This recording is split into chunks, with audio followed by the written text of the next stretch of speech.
Welcome back, learner. In the e-learning platform of GS College of Commerce, Varda, I am Assistant Professor Amol Patil. Welcome you all.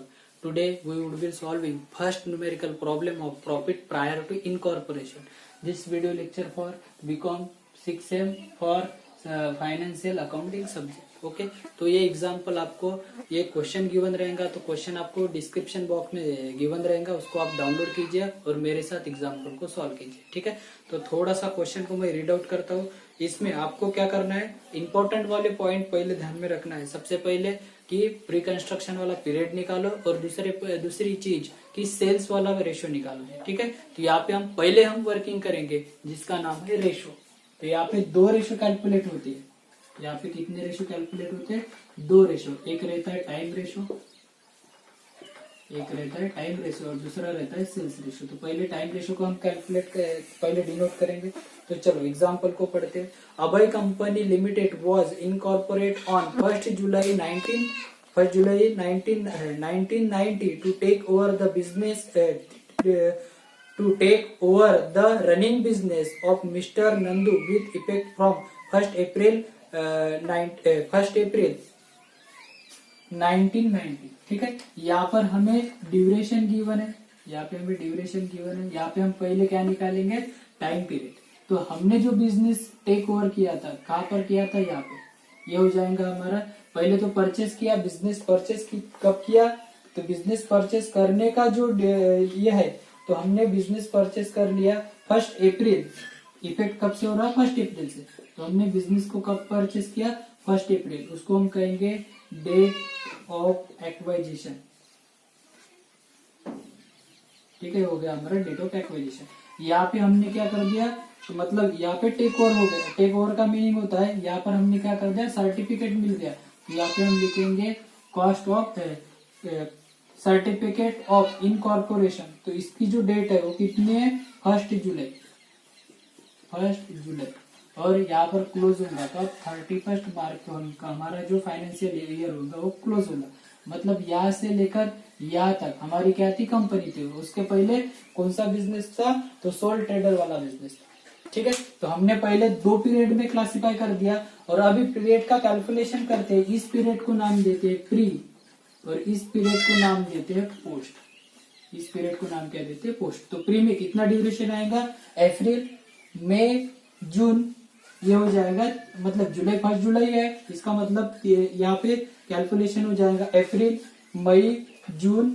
ठीक है, कितने महीने हो जाएंगे? 3 month. यहाँ पे जो कैलकुलेशन आ जाएगा कितना मंथ का आ जाएगा? 3 मंथ. और यहाँ पे जुलाई, अगस्त, सितंबर, अक्टूबर, नवंबर, दिसंबर, जनवरी, फरवरी यानी मार्च. इसका मतलब कितने महीने हो जाएंगे? 9 मंथ. कितने मंथ हो जाएंगे? 9 मंथ. मतलब 3 मंथ का हमारा प्री कंस्ट्रक्शन पीरियड रहेगा और 9 मंथ का हमारा पोस्ट इनकॉर्पोरेशन वाला पीरियड रहेगा. ठीक है, तो यहाँ पे हम अगर रेशियो निकालते हैं, यहाँ हो जाएगा 3:9. अगर हम रेशियो निकालते हैं तो कितना निकलेगा? 1:3. ये हो जाएगा हमारा पहला रेशियो, टाइम रेशियो. ठीक है, टाइम रेशियो आपको डिनोट करना है. इसी तरीके से आपको टाइम रेशियो को कैलकुलेट करना है. ओके, दूसरा जो रेशियो निकलता है वो सेल्स रेशियो निकलता है. और सेल्स रेशियो के लिए आपको नीचे कहीं ना कहीं आपको कुछ ना कुछ हिंट दी रहेंगी कि इस बेस पे आपको सेल्स का कैलकुलेशन करना है. तो नीचे आते हैं तो sales the average monthly turn over from July 1990 onwards was double than the of the previous month. ठीक है, इसने कैलकुलेशन किया कि जो आपका सेल्स रहेगा, यहाँ पे हम सेकंड रेशियो कैलकुलेट करेंगे. ये हो गया फर्स्ट रेशियो और दूसरा रेशियो है सेल्स रेशियो. दूसरा रेशियो हमारे पास बनेगा सेल्स रेशियो. सेल्स रेशियो को कैलकुलेट करने के लिए उसने बोला कि जो सेल्स है मतलब जून के पहले तक हमारा सिंगल था और उसके बाद हमने क्या कर दिया? मंथली डबल कर दिया सेल्स. ठीक है, तो यहाँ पे हमारे पास जो 3 मंथ निकल के आ जाएंगे. कौन से? प्री पीरियड वाले. प्री पीरियड में हमारा जो सेल्स रहेगा कितने मंथ का था? 1, 2 मतलब हर एक ही एवरेज में आप निकालते 1 into 3 कितना हो जाएगा? 3 मंथ. मतलब 3 कितना बन जाएगा? 3 रेशो. ठीक है, और पोस्ट वाला जो था, पोस्ट पीरियड वाला, वो क्या हो गया? बोलते डबल. मतलब यहाँ पे 2 आ जाएगा. यहाँ पे सिंगल ही था, इसलिए 1 लिखा, और 3 मंथ का कैलकुलेशन था, इंटू 3 किया। यहाँ पे कितना है, और डबल हो गया सेल्स। सेल्स डबल हो गया क्योंकि अब बड़ी कंपनी बन गई, कंपनी होंगी तो सेल्स तो बढ़ने ही वाली है। तो यहाँ पे कितना हो गया, डबल। और यहाँ पे कितने मंथ है, 9, तो यहाँ पे कितना आ जाएगा, 18। कितना आ जाएगा, 18। अगर हम उसका रेशो निकालते हैं तो कितना बन जाएगा, 3 1 जा 3 और 3 6 जा 18। इसका मतलब 1:6। ये क्या हो जाएगा, सेल्स रेशो। 1:6 ये हो जाएगा सेल्स रेशो। और इसका टाइम रेशो कितना आ जाएगा, 1:3। ठीक है। तो सबसे पहले हमें क्या निकालना है, रेशो ही निकालना है, टाइम रेशो निकालना है और सेल्स रेशो निकालना है, फिर एग्जाम्पल को सॉल्व करना है। तो यहाँ पे हमने बोला था कि एक्सपेंसेस को हम बांटते हैं कितने भागों में, तीन भागों में। ठीक है। सबसे पहला फिक्स एक्सपेंसेस, सेकंड सेल्स मतलब वेरिएबल एक्सपेंसेस, और थर्ड वाला अनकॉमन एक्सपेंसेस। हम 3 एक्सपेंस, और चौथा बनता वो ज्यादा यूजली नहीं होता, इसलिए हमने 3 मेन एक्सपेंसेस के यहाँ पर डिवाइडेशन किया है। ठीक है। तो सबसे पहले यहाँ पर हम क्या लिखेंगे, ग्रॉस प्रॉफिट। यहाँ पर लिख देंगे सबसे पहले ग्रॉस प्रॉफिट। और ग्रॉस प्रॉफिट का जो ये रहेगा, डिस्ट्रीब्यूशन रहेगा, वो किस रेशो में रहेगा, सेल्स रेशो में। क्योंकि ग्रॉस प्रॉफिट का इफेक्ट सेल्स से रहता है, तो यहाँ पे यूज होगा डिविजिबल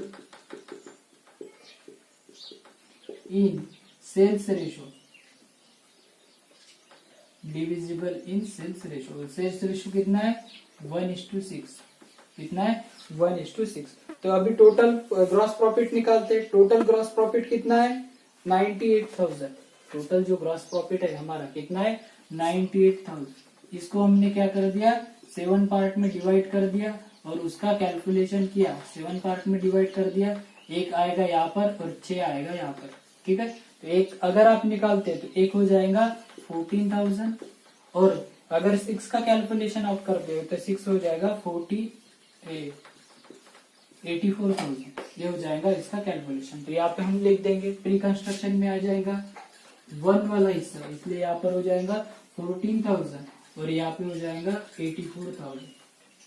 ठीक है। ये हो गया ग्रॉस प्रॉफिट वाला। ठीक है। उसके बाद हम एक्सपेंसेस को 3 भागों में बांटते हैं। सबसे पहले लिखते हैं स्टैंडिंग एक्सपेंसेस, जिसको हम फिक्स एक्सपेंसेस भी कहते हैं, और इसको हम डिविजिबल करते हैं किस रेशो पे, टाइम रेशो पे। हम इसको डिविजिबल करते हैं टाइम रेशो पे। ओके। तो यहाँ पर हम लिखेंगे स्टैंडिंग एक्सपेंसेस। तो आपको क्या करना है, सबसे पहले एग्जाम्पल पढ़ना है और जो एक्सपेंसेस स्टैंडिंग में आती है वो लिख लीजिए, और क्वेश्चन में जो रहेंगे वहां पर अपने को स्टार मार्क या कुछ यहाँ पे स्टार मार्क करनी है। ओके। तो चलो यहाँ पर लिखते हैं एडमिनिस्ट्रेशन एक्सपेंसेस। किसका एक्सपेंसेस है, एडमिनिस्ट्रेशन नॉर्मली का किस पे होता है, एडवर्टाइजमेंट एक्सपेंसेस। एडवर्टाइजमेंट कहाँ पर होता है, सेल्स पे होता है, इसलिए वो सेलिंग वाला एक्सपेंसेस है। मैनेजर डायरेक्टर रेम्यूनरेशन वो हमारा किस बेस पे रहता है, टाइम बेस पे रहता है। तो यहाँ पर मैनेजर डायरेक्टर रेम्यूनरेशन वो हमारा अनकॉमन एक्सपेंसेस रहता, वो यहाँ पर भी नहीं आता। ठीक है। देन उसके बाद सैलरी हमारा कौन सा एक्सपेंसेस रहता है, फिक्स वाला एक्सपेंसेस। यहाँ पे हम लिख देंगे सैलरी। ठीक है। सैलरी की टोटल कैलकुलेशन है 20,800। देन उसके बाद है इंश्योरेंस भी आ जाएगा यहाँ पर।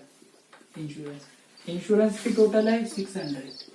इंश्योरेंस की टोटल कितने, 600। देन प्रिलिमिनरी एक्सपेंसेस, ये कंपनी वाला एक्सपेंसेस है, अनकॉमन एक्सपेंसेस में आ जाएगा। रेंट एंड टैक्सेस क्या रहेगा, rent and taxes total value है 3,000। इन सब की टोटल की तो कितनी हो जाएंगी, 24,400, और इसको डिनोट करना है 1:3 रेशो। टाइम रेशो लगाना है, और टाइम रेशो क्या है, 1:3। अगर आप 1:3 रेशो लगाते हैं तो यहाँ पर हो जाएगा 6,100 और यहाँ पे हो जाएगा 18,300। ये बन जाएगा पहला स्टैंडिंग वाला एक्सपेंसेस। ठीक है। दूसरे एक्सपेंसेस लिखते हैं हम बी में, कौन से, वेरिएबल एक्सपेंसेस। और ये एक्सपेंसेस डिनोट करते हैं किसको, किस रेशो में बांटते हैं, सेल्स रेशो पे बांटते हैं। ठीक है। तो इसमें सबसे पहला आ जाएगा एडवर्टाइजमेंट।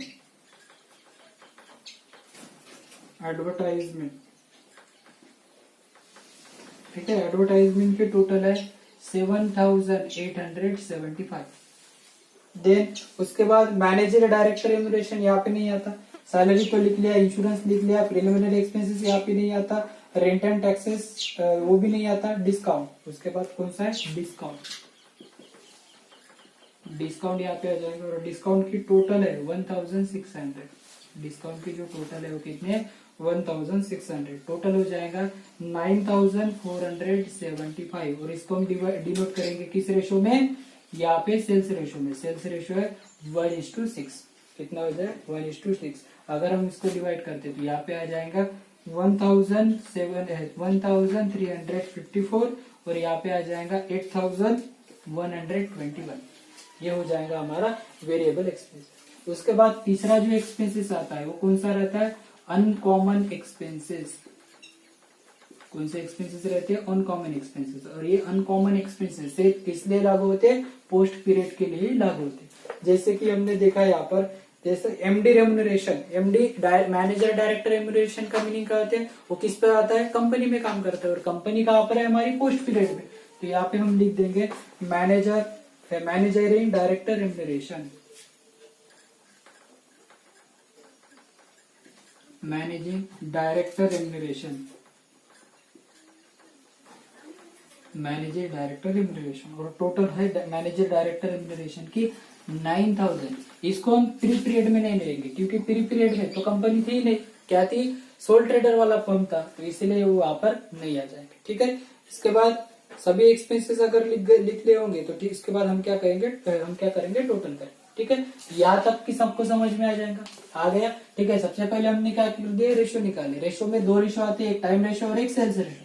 टाइम रेशो डिनाइट होता है टाइम के बेस पे और सेल्स रेशो डिनाइट होता है सेल्स के बेस पे। ठीक है, टाइम रेशो और सेल्स रेशो निकाला, फिर हम यहाँ पर दो कॉलम वाला इनकॉर्पोरेशन मतलब पेनल अकाउंट बनाया, एक रहेगा फ्री और एक रहेगा पोस्ट, एक रहेगा फ्री एक रहेगा पोस्ट। इसको और भी नाम दे सकते हैं, एक प्रायर एक दूसरा आफ्टर, प्रायर एंड आफ्टर ऐसे भी नाम दे सकते हैं। ठीक है, उसके बाद आपको क्या करनी है इसकी टोटल करनी है और टोटल करने के बाद इसके बाद आपको टोटल करनी है और टोटल करने के बाद क्लोज करके आपको नेट प्रॉफिट फाइंड आउट करनी है। तो यहाँ पे टोटल हो जाएगी 14,000 और यहाँ पे टोटल हो जाएंगी 84,000।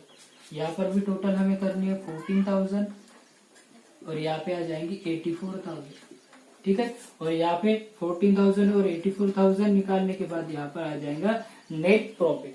ठीक है, अगर इसकी टोटल निकालते हैं और नेट प्रॉफिट निकालते हैं तो नेट प्रॉफिट फ्री इसमें आ जाएगा 6,546 और इस केस में आ जाएगा 47,879।